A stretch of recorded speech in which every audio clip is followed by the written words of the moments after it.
Most people will tell you that praying in bed is a sign of spiritual laziness. But if that were true, God would have ignored one of the most desperate prayers in the Bible. They'll say if you aren't on your knees or standing at attention, you aren't showing God respect. But let's be real for a second. Not as a sermon, but just as a conversation. If the only time you have the energy to talk to God is when you're lying flat on your back in the dark, that doesn't make you lazy. It makes you human. We've been conditioned to think God is some kind of drill sergeant, waiting for us to snap to attention before he'll listen to a word we say. We carry this crushing weight of guilt if we aren't kneeling on a hard floor or sitting perfectly upright. But the truth is, some of the most life-changing prayers in history didn't happen in a temple or on a mountain. They happened on a mattress. Take King Hezekiah. He was a leader, a man of stature, and he was dying. In 2 Kings chapter 20, the prophet Isaiah walks into his room and drops a bombshell. Put your house in order, because you are going to die. You will not recover. No second opinion, just the end. Imagine that weight. Now, Hezekiah didn't scramble out of bed to find a proper place to pray. He didn't call a formal meeting. 2 Kings 22 says he simply turned his face to the wall and talked to God from exactly where he was. He was flat on his back, at his absolute weakest. And here's the thing. Before Isaiah could even leave the palace grounds, God stopped him. He told him to go back and tell Hezekiah, "I've heard your prayer. I'm adding 15 years to your life." God didn't wait for him to get presentable. He heard a dying man from his bed and answered him instantly. If God responded like that to a man who couldn't even sit up, why do we think he's tapping his watch waiting for us to kneel? Think about your own life. When do you usually pray lying down? It's when you're exhausted. It's when you're sick. It's at 3 a.m., when your mind won't stop racing and the world feels heavy. Those are the moments when you're the most vulnerable and the most honest. There's no religious mask to wear in the dark. You aren't trying to impress the person in the pew next to you. And that raw version of you, that is exactly who God wants to hear from. Even the heavy hitters in the Bible did this. David, the guy who wrote most of the Psalms, understood this intimacy. In Psalm 63 verse 6, he says, "On my bed I remember you. I think of you through the watches of the night." He was engaging in deep, soul-level prayer from his bed. If the guy who literally wrote the book on prayer found God on his pillow, why can't you? We often get caught up in the performance of it all. We think about the outward appearance because that's what people see. The Pharisees loved that. They'd stand on street corners making sure everyone saw how spiritual they were, but Jesus saw right through it. In Matthew 6:5, he warned that they were just putting on a show for an audience. When you pray lying down, there is no audience. It's just you and your Father. It's not about choreography. It's about connection. Let that sink in for a second. Prayer is a conversation, not a ceremony. In fact, the Bible actually encourages us to use our beds as a place of reflection. Psalm 4:4 says, "Search your hearts and be silent as you lie on your beds."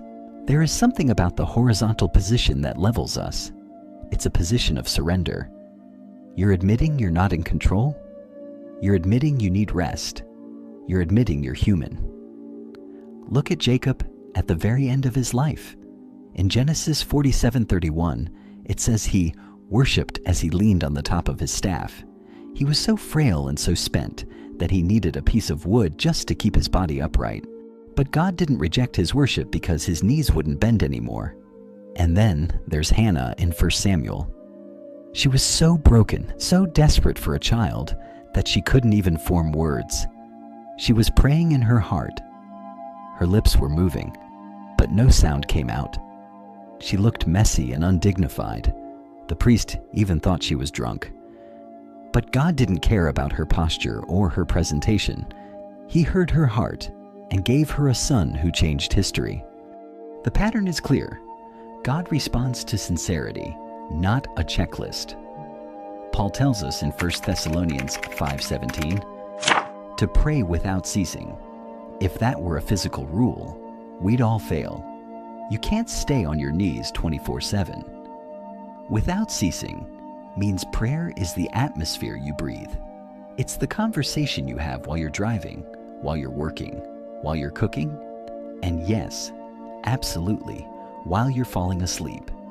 Maybe you're a parent who finally gets to lie down after a day that felt like a marathon. Maybe you're working a night shift and your body is screaming for rest. Maybe you're battling chronic pain that makes it physically impossible to kneel. Does God love your prayers any less? No way. In fact, Romans 8:26 says, "The Spirit helps us in our weakness. We do not know what we ought to pray for, but the Spirit Himself intercedes for us through wordless groans." God knows when you're too tired to form a sentence. He knows when you're too weak to sit up. He doesn't need a formal presentation. He just wants you. Religion tells you how to pray. Relationship tells you to just pray. Religion focuses on the outward appearance, but Jesus died to give us direct access to God anytime, anywhere. He broke down the walls so you could come to Him, whether you're walking, kneeling, or being carried because you're too weak to move. Your physical exhaustion doesn't limit God's power. In 2 Corinthians 12:9, Paul learned that God's strength is actually made perfect in weakness. When you stop trying to act spiritual and just start being real, that's when the peace shows up. Hezekiah got 15 years. Hannah got a son. David got peace that helped him sleep. And they all found it when they were at their lowest point. So tonight, when you lie down, let the guilt go. Don't worry about whether it's disrespectful to talk to your father from your bed. Just turn your face to Him. If you have the words, say them. If you don't, just let your heart reach out. God isn't checking your posture. He's checking your pulse. He wants to know if your heart is alive and reaching for Him. Whether you're standing in a church, sitting in your car, or lying flat on your back, if you're talking to God with a sincere heart, He is listening. Period. I want to make this real. What's the most untraditional place or position you've ever prayed in and felt God answer? Maybe it was in traffic, at a grocery store, or in a hospital bed. Share your story in the comments. It might be the exact thing someone else needs to read to break free from their own guilt today. And if this message brought you a little peace, hit that like button and subscribe to Hidden Bible Stories. We're all about the truth that breaks religious myths. Prayer isn't about impressing God. It's about connecting with the one who loves you exactly as you are. So go ahead. Pray lying down. Just talk to Him. He's right there.